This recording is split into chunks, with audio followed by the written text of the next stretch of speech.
This is your host, the Apostle Reuben, with another short Bible lesson. Now, brothers and sisters, once again, the Christians convince their members that you can eat the swine, the catfish. I want you to follow us here. Just you. You Christians that see this, we don't actually care if you do. We just want to strengthen our brothers' faith, the ones that believe in the truth. Deuteronomy 14:2. For thou art a holy people unto the Lord thy God, and the Lord hath chosen thee to be a peculiar people unto himself above. Above is a biased word, Christians. If we say we're above all nations, you'll call us biased. Well, the God of the fathers said above all nations. Zooming in. Above all nations that are upon the earth. So Israel was above every nation. Well, let's look at this. Verse 3. Thou shalt not eat any abominable thing. So if you eat these things, you sin. That's what's going on. If you eat them, you sin. Well, let's go down and look at verse 8. And the swine, because it divideth the hoof, yet cheweth not the cud, it is unclean unto you. Stop. Let's go back. Now, when you if the meat, the swine is unclean unto you. You shall not eat of their flesh, nor touch of their dead carcasses. Now, wait a minute. And whatsoever hath not fins and scales, ye may not eat, like the catfish. It is unclean unto you. There is that word, unclean. The meat itself is unclean. It's sin for you to eat it. Well, let's go back. I want to define something to you. Leviticus 16, verse 16. And he shall make an atonement for the holy place, because of the uncleanness of the children of Israel, and because of their transgressions. So really unclean just means transgression, like I was proving to you. If a meat is unclean, then it is transgression to eat. Now they may say, oh, you're not making a point. Oh, whatever. When you're unclean, it's transgression. So I want you to look at this. I want you to go to the book of Deuteronomy 28, verse 51. If thou wilt not observe to do all the words of this law that are written in this book, that thou mayest fear the Lord, this glorious and fearful name, the Lord thy God. Stop. So here it is about the law. If you will not keep the law, the Lord will make the plagues. Wait a minute. The Lord will make thy plagues wonderful. I stumbled on that one. If you don't keep the law, the Lord will plague you. Oh, God is only good. God is only good. No, if the Israelites didn't keep the law, God was going to plague them. Then the Lord will make thy plagues wonderful, and the plagues of thy seed, even great plagues, and of long continuance, and of sore sickness. You don't keep the law, you get sick. Oh! Of long continuance. Moreover, he will bring upon all these diseases of Egypt. Also, the house of bondage has diseases, like it does today. Diseases now. Diseases, which thou was afraid of, and they shall cleave unto thee. Also, every sickness, every plague, which is not written in this book of the law, or in the book of the law, them will the Lord bring upon thee until thou be destroyed. Even plagues that are not written, like cancer, high blood pressure, heart attacks, strokes, gout. Those are not written in here. Listen again. Also, every sickness and every plague which is not written in this book of the law, them will the Lord bring upon you. Why is he going to bring upon these diseases to the people? Because they're breaking the law.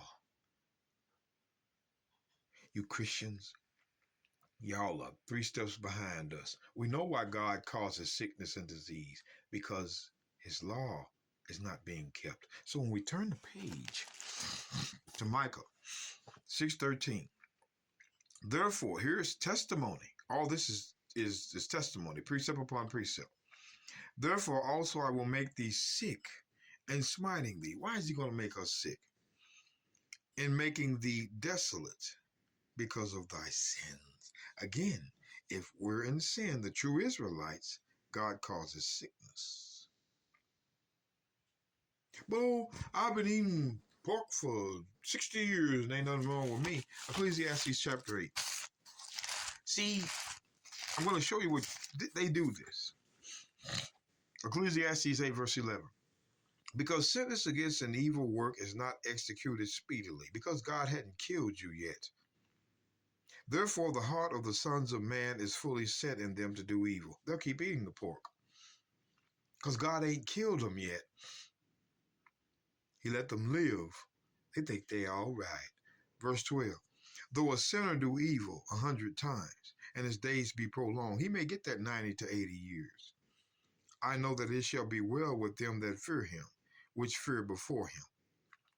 Paul says his days are prolonged. He lives a long time. It's going to be well with them that fear God. That man that ate the pork, the sentence is going to come upon him when he's resurrected and put in the lake of fire. Fear God. Ecclesiastes chapter 12, verse 13. Let us hear the conclusion of the whole matter. Fear God and keep his commandments, for this is the whole duty of man. But I want you to pay attention. Let's get the book. Let's get the book of Matthew. Matthew chapter 8, real quick. Matthew chapter 8. Now, let's go to Matthew chapter 9. Matthew chapter 9. I'm sorry, brothers and sisters. Matthew chapter 9, verse 2. And behold, they brought to him a man sick of the palsy, lying on a bed.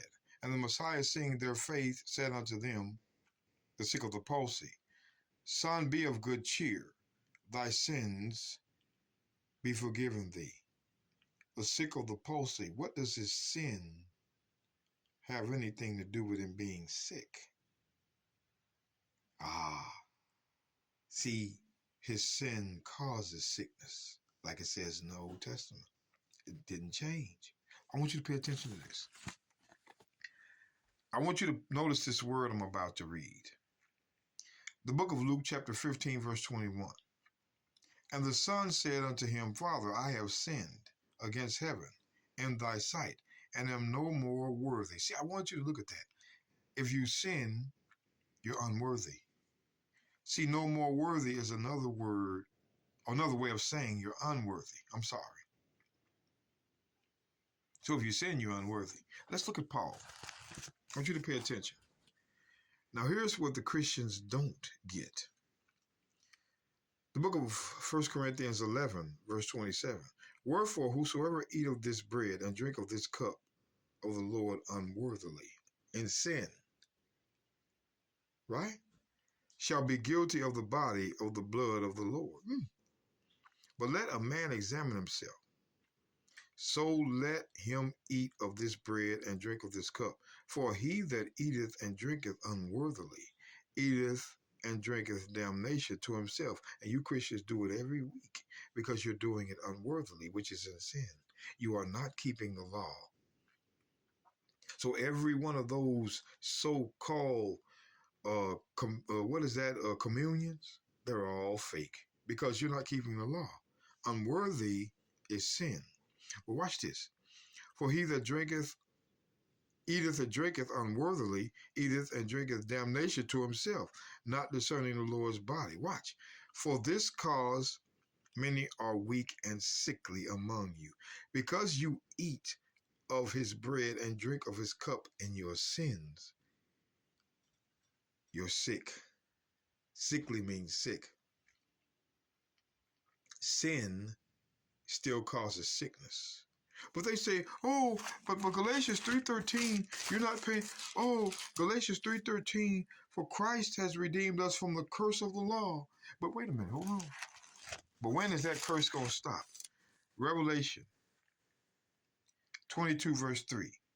And there shall be no more curse, but the throne of God and of the Lamb. See, there shall be no more curse when there's a new heaven and a new earth.